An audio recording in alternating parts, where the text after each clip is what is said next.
বাবার মতোই হয়েছে দুষ্টু মেয়ে। আমি বলছি শাসন করতে আর তুমি মজা দেখছো। আচ্ছা বাবা, ছোট বাবু তো। আচ্ছা, আজকে থেকে আমি দেখব।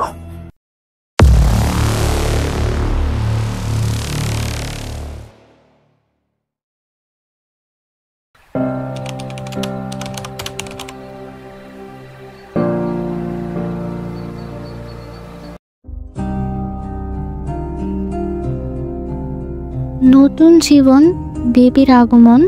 তাদের বেবির জন্মের পর পুরো বাড়িতে খুশির ঝর্ণা বয়ে আনছে। শরীফুল প্রতিদিন অফিস থেকে এসে প্রথমে বেবির কাছে যায়। আমার ছোট রাজকুমারী কোথায়?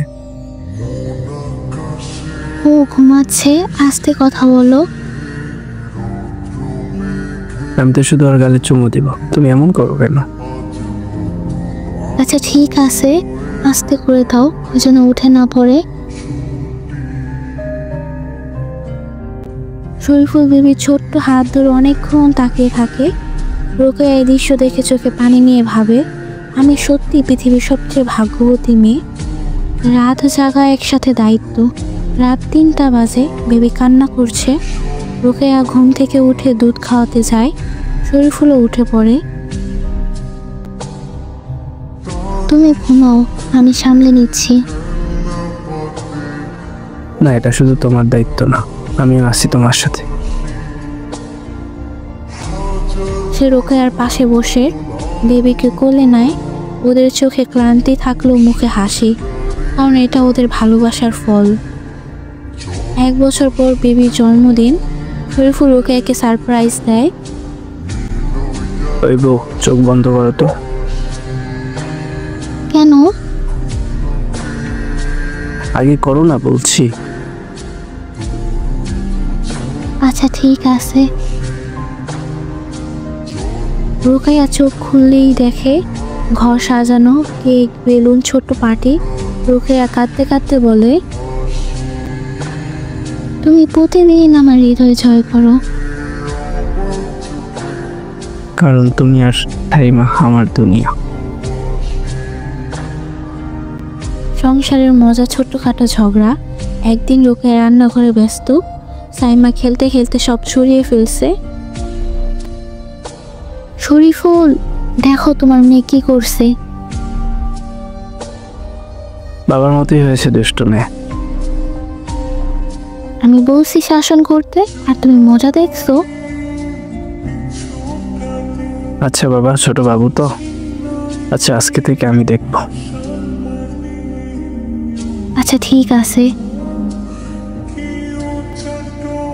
কিন্তু পরের দিন আবার একই ঘটনা। রোকেয়া রাগ করে বলে, তুমি আমাকে কেয়ার করো না। আচ্ছা বাদ দাও, আসো জড়িয়ে ধরি। আমি তোমাদের দুজনকে ছাড়া কিছু ভাবতেই পারি না।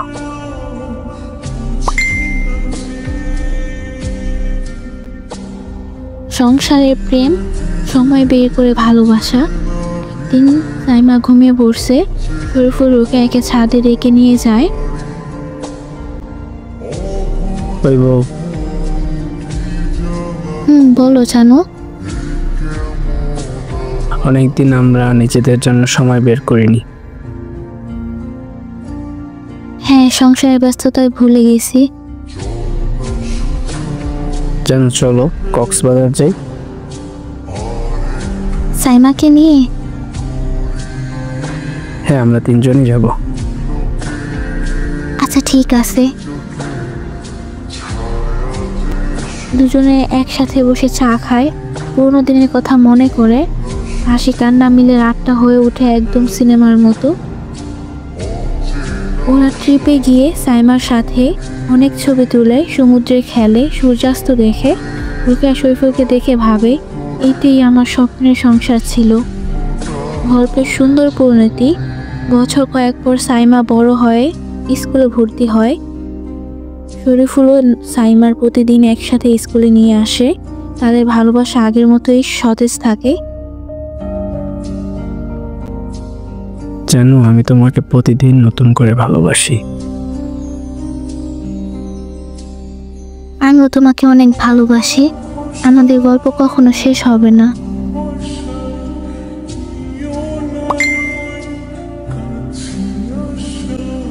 Happy ending. এভাবে ছোট্ট ছোট্ট সুখ, ভালোবাসা, ঝগড়া, অভিমান, হাসি কান্না দিয়ে তাদের সংসার হয়ে ওঠে সবচেয়ে সুন্দর।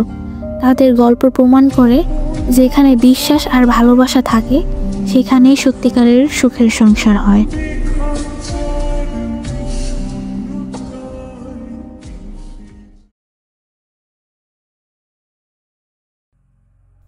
আসসালামু আলাইকুম।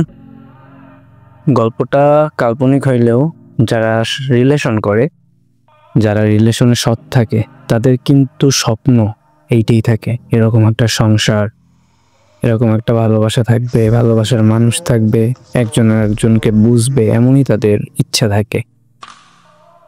কিন্তু হয়তো বা হাজারে একজনের ইচ্ছা পূরণ হয়। যাই হোক, গল্প শেয়ার করলে পেজে নক দিবেন। আর গল্পটা কেমন লাগছে 3টা পার্ট জানাবেন।